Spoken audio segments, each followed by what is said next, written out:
Question number 13 ये काफी important है। हमें गिवन है ए वेक्टर, बी वेक्टर और सी वेक्टर, जो तीनों की तीनों है वो क्या है, यूनिट वेक्टर है। ओके। और लिखा हुआ है such that A plus B plus C equal to zero. हमें ये भी गिवन है कि A plus B plus C equal to zero है। और पहली बात जो गिवन थी वो कि तीनों के तीनों क्या है, यूनिट वेक्टर है, मतलब तीनों का मैग्नीट्यूड क्या होगा, वन होगा। और हमें फाइंड क्या करना है, हमें फाइंड करना है a dot B plus B dot c plus C dot a की वैल्यू। तो कैसे करेंगे, अगर आपको एक फॉर्मूला याद होगा तो आप कर लोगे। कौन से फॉर्मूले की बात कर रहा हूं मैं, A plus B plus C का स्क्वायर क्या होता है, A square plus B square plus C square plus two A B plus two B C plus two C A. तो एक चीज नोट करा होगा आपने, सुना ध्यान से, अगर सुना होगा तो नोट किया होगा कि मैंने कहा है उसके बीच में टू ए बी मतलब ए बी आ रहा है, टू बी सी मतलब बी सी आ रहा है, प्लस टू सी ए मतलब सी ए आ रहा है। किसके फॉर्मूले में आ रहा है, ए प्लस बी प्लस सी के स्क्वायर के फॉर्मूले में।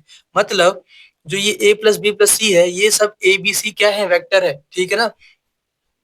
तो जो ये वेक्टर है हमारे पास ए प्लस बी प्लस सी, अगर मैं इसको इसी से मल्टीप्लाई कर दूं या मैं बोलूं इसी को इसी के साथ डॉट प्रोडक्ट कर दूं तो मुझे क्या मिलेगा, ये मिलने वाला है। कैसे पता चला, क्योंकि मुझे फॉर्मूला याद था, आपको भी याद हो गया होगा। नहीं हुआ तो कोई बात नहीं, मैं लिख दूं यहाँ पे, कहाँ पे लिखूं, चलो मैं बाद में लिख दूंगा एंड में। अच्छा, मैं क्या कर रहा हूँ, इसको इसी से मल्टीप्लाई कर रहा हूँ, तो ये इसकी वैल्यू क्या है, जीरो, है ना। तो जीरो इंटू जीरो क्या आएगा, जीरो ही आएगा, है ना। इसकी वैल्यू क्या है, जीरो, इसकी भी जीरो, जीरो आएगा। अच्छा, अब ये मल्टीप्लाई करते हैं हम। देखो ए से करो पहले, तो ए डॉट ए आएगा, फिर ए को बी से करो तो प्लस में ए डॉट बी आएगा, फिर ए को सी से करो तो ए डॉट सी आएगा, ऐसे ही सब कर दो। बी डॉट ए, फिर बी को बी से, बी डॉट बी, फिर प्लस बी डॉट सी, फिर सी की बारी, C dot A plus C dot B plus C dot C equal to zero. Okay. अब हम जानते हैं ये बात, तो हम पहले से हमें पता है कि जब भी वेक्टर सेम होंगे और उनका डॉट प्रोडक्ट हम निकालेंगे तो वो इक्वल होता है उस वेक्टर के मैग्नीट्यूड के स्क्वायर के, है ना। तो यहाँ पे देखो सेम सेम वेक्टर है, ए वेक्टर डॉट ए वेक्टर, तो इसकी वैल्यू क्या आएगी, ए वेक्टर के मैग्नीट्यूड का स्क्वायर, प्लस यहाँ पे ए बी वेक्टर है और यहाँ पे बी ए वेक्टर है ना। हम जानते हैं कि ए बी वेक्टर और बी ए वेक्टर सेम होते हैं, इक्वल होते हैं, है ना।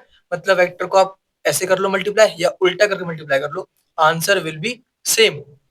ओके। तो ए बी वेक्टर और यहाँ पे भी क्या है, ए बी वेक्टर, ठीक है। तो ये क्या होने वाले हैं, two times A B vector, ठीक है। फिर ए सी वेक्टर और ये रहा सी ए वेक्टर, दिखा, दिखा या नहीं दिखा, ये रहा ए सी, ये रहा सी ए, तो बात तो एक ही है, तो इसको लिख दो आप to times A C vector, ठीक है। उसके बाद ए बी तो हमने यूज कर लिया है, बी सी वेक्टर और सी बी वेक्टर, ये रहा दिखा बी सी और सी बी, तो मैं इसको लिखने वाला हूँ two times B C vector. Okay. और क्या क्या बच गया, बी डॉट बी, इसकी वैल्यू क्या होगी बताओ, बी डॉट बी की वैल्यू क्या होगी, same vector multi dot product हो रहे हैं, तो हमें इसकी वैल्यू मिलेगी मैग्नीट्यूड ऑफ बी का स्क्वायर। जब भी सेम वेक्टर होते हैं डॉट प्रोडक्ट में तो हम उसको लिख सकते हैं उसी वेक्टर का मैग्नीट्यूड का स्क्वायर। ओके। उसके बाद यहाँ पे बच क्या गया, लास्ट हमारे पास सी डॉट सी, तो इसकी वैल्यू क्या होगी, सी वेक्टर के मैग्नीट्यूड का स्क्वायर इक्वल टू जीरो। और हम जानते हैं कि इन तीनों के मैग्नीट्यूड की वैल्यू वन है, क्योंकि तीनों के तीनों हमें यूनिट वेक्टर गिवन है क्वेश्चन के अंदर। तो इसकी वैल्यू क्या आएगी, वन, इसकी वैल्यू क्या आएगी, वन, क्योंकि वन का स्क्वायर वन होता है। इसकी वैल्यू क्या आएगी, वन, तो वन प्लस वन क्या आने वाला है, थ्री। ओके। इसकी वैल्यू इसकी इसकी जोड़ने पे थ्री मिला, क्योंकि ये भी वन है, ये भी वन है, ये भी वन है। बचे क्या क्या, ये तीन बच गए, तीनों में टू टू टू कॉमन आ रहा है तो टू कॉमन ले लो, तो अंदर हमारे पास ए बी प्लस यहाँ पे बी सी प्लस यहाँ पे सी ए। ओके, ए सी को सी ए लिख दिया मैंने, कोई बात नहीं, एक ही बात है, क्योंकि यहाँ पे सी ए लिखा है ना, ए सी और सी एक ही बात है, तो इक्वल टू जीरो आ गया।